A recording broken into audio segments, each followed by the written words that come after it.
Alright, so the original Sonic the Hedgehog is an absolute classic, and it's been ported to almost every modern console you can think of. Most of these ports went smoothly and resulted in a solid experience, but since this franchise seems to like falling apart every once in a while, at least one of them has to suck, right?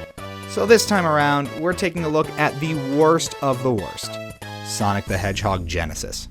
This game was developed by Sonic Team of all people. As far as I can tell, it was released exclusively in North America in November of 2006 as part of Sonic's 15th anniversary, a celebration that really didn't go so well. This particular port was only released for the Game Boy Advance, which makes sense given the platform's install base at the time, but it's still a curious choice given that the DS was already around 2 years old. On the surface, this looks like your standard bare-bones port of Sonic 1, but there's a couple of new features added in. There's a separate anniversary mode that adds the spin dash, and in lieu of the original level select code, both modes can save your progress, so zones are always accessible once you unlock them. Unfortunately, that's everything positive I can talk about. That sounds like an exaggeration, but it's not. This game is absolutely terrible. I'm not kidding. It's a travesty. It's horrible. It's probably akin to torture. Right off the bat, literally from the moment you start playing, you'll notice how awful the frame rate is. The game really struggles to keep up with the action on screen, even when next to nothing is happening. Some sections slow down so much it becomes nearly impossible to play, especially when you go underwater. This may well be the worst performing GBA game I've ever seen. It's clear that Sonic Team either bit off more than they could chew, or they threw this port out the door with zero regard for its quality. Either way, they really screwed it up because this is laughably bad.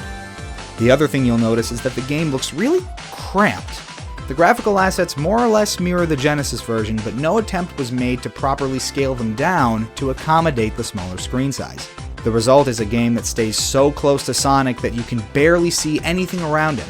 When you compare your field of view here to the original game, like this, it's obvious how much visibility you're sacrificing. And when you pair that with the abysmal performance, you get an extremely frustrating experience. Of course, it would probably help if the game played properly, but surprise, it doesn't. For one, the physics and movement mechanics just aren't the same. Momentum feels sloppy and imprecise. The special stages crank the gravity up to 11. Collision detection is often simply wrong, and your jump height is increased for some reason. See that? Shouldn't be able to do that. There's too many control quirks to talk about, so let's just look at a few of my favorites. Hitting the edge of a wall at speed doesn't stop you. Sonic keeps right on moving. Jumping right at the beginning of a spin dash makes you shoot off like Sonic's gotta go to the bathroom now. Also, if you let go of the D-pad while you're moving, it takes you forever to come to a stop. There's so many flaws and issues, it almost feels intentional. Like they really set out to see just how badly they could butcher this port.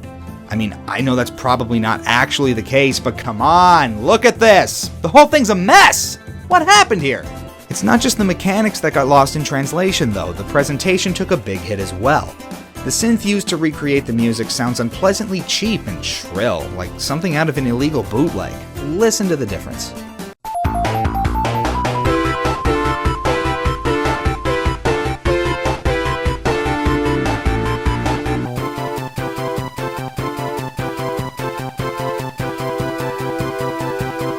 Every track is inferior to the original Genesis music, and not a single one sounds good. On top of that, almost all of the sound effects have been replaced by the same pathetic little popping noise. And the surviving effects just sound bad. Some sounds don't play until seconds after the event that triggers them, and sometimes they don't play at all. The graphics themselves also bug out constantly, making the game feel like it's ready to fall apart at any second. Here's perhaps the least negative thing I can say about it. The performance improves substantially if you turn the music off. It doesn't make things good or even acceptable, really, but there's a definite and noticeable uptick. It also comes with the added bonus of, turning the music off, so it makes the whole ordeal slightly less traumatic.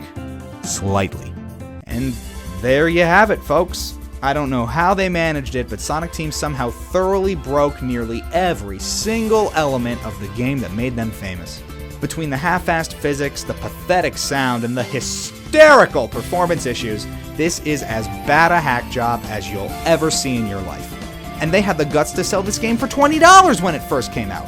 I wish that was a joke, but it's not, and that's just sad. So when you put it all together, Sonic the Hedgehog Genesis falls flat on its face with half a star out of 5. It's a jaw-droppingly insulting attempt to replicate the original Genesis release.